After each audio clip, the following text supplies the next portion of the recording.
So hello everyone, welcome back to my channel Nazneen blogs. তো আপনারা কেমন আছেন? আশা করতেছি ভালো আছেন। আলহামদুলিল্লাহ, আল্লাহর রহমতে আর আপনাদের দোয়ায় আমিও ভালো আছি। তো আজকের ভিডিওটা যে যেখান থেকে দেখতেছেন, কাছে এবং দূরে, দেশে এবং দেশের বাইরে, সবাইকে জানাই অনেক অনেক ধন্যবাদ।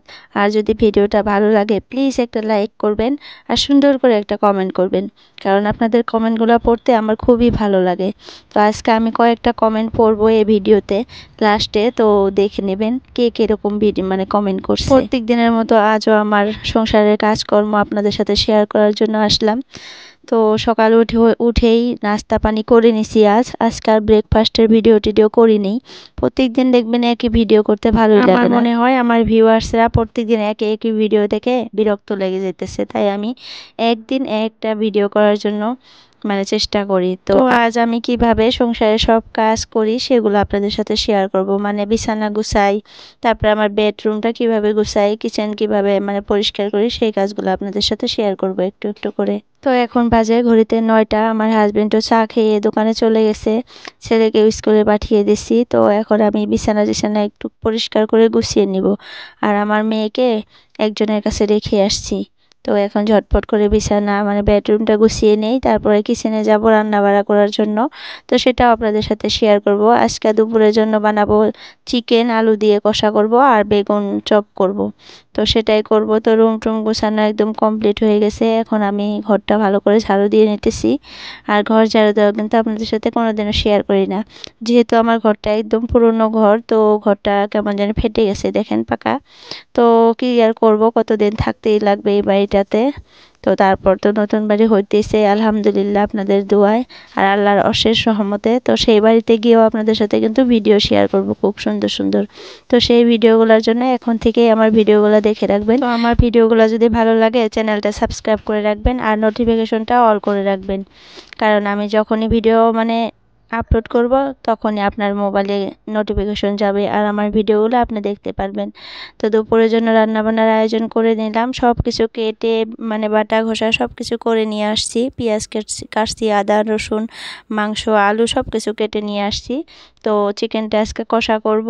আর ডাল আছে, রাতের ডাল ফ্রিজে আছে, ভালো করে গরম করে নেব, হয়ে যাবে। যেহেতু আমি একবারই রান্না বান্না করতে পারি, বারবার রান্না করতে গেলে খুবই কষ্ট হয় আমার মেয়েকে নিয়ে।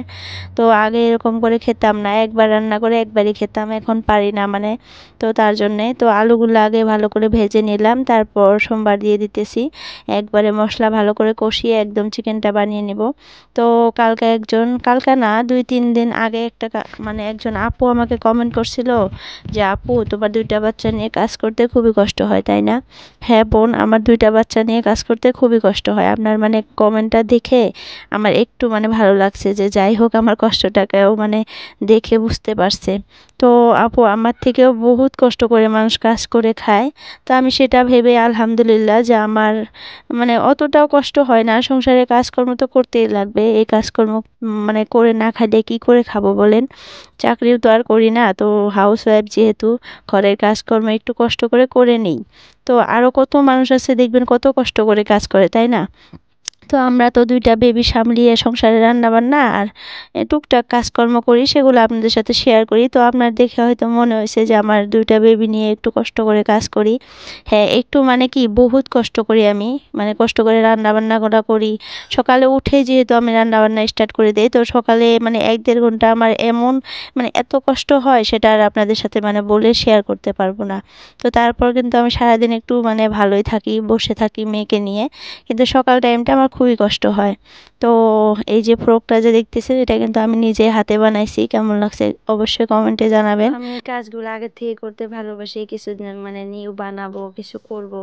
তো আসলে আমার মেয়েকে নেওয়ার মতো ওরকম মানুষ নাই, তো যার জন্য আমি বানাইতে পারি না। তারপরেও আমি 3টা ফ্রক অলরেডি আমার মেয়ের জন্য বানাইছি। তো খুবই ভালো লাগে আমার এগুলা কাজ করে। তো আমি যে কয়েকটা কমেন্ট পড়তে চাইছিলাম, তো সেই কমেন্টগুলো এখন পড়বো।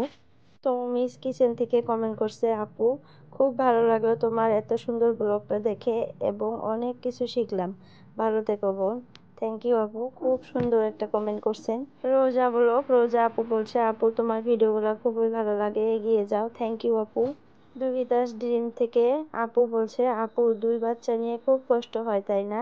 সব কাজ সামলানো খুব কঠিন, পাশে আছি। থ্যাংক ইউ আপু। হ্যাঁ, আমার খুব কষ্ট হয়, কিন্তু আপনারা ভালোবাসা দিয়ে আমার পাশে আছেন, আমার ভিডিওগুলো দেখেন, এতে আমি খুব খুশি। গ্রাম বধূ ব্লগস থেকে আপু বলছে তোমার পিঠাটা খুব সুন্দর হয়েছে গো আপু।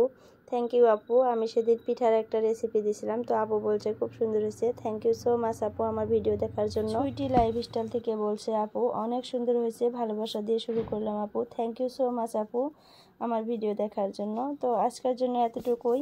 কমেন্ট আর একদিন না হয় আপনাদের কমেন্টগুলো পড়বো। তো আজকের জন্য এতটুকুই। বাই বাই, আল্লাহ হাফিজ। সবাই সুস্থ থাকবেন, ভালো থাকবেন এবং আমাদের জন্য দোয়া করবেন।